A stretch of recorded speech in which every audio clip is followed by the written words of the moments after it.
showing you the back extension, and there's actually a few adjustments that need to be made before starting this machine. So with this machine, there's 3 adjustments. This furthest one over here is our starting position on where this pad will start.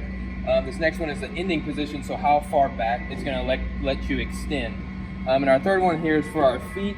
So if you're taller, you're going to want to adjust this a little bit lower. We want to make sure with doing this movement that we have a little bit of bent knees. We want to put our hands across our chest like this. We don't want them to be sitting down.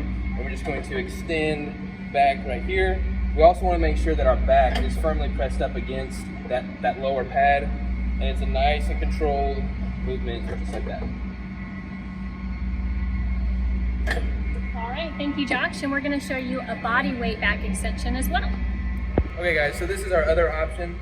So we can adjust the height. We want to adjust the height to where these pads are at the top of our hips.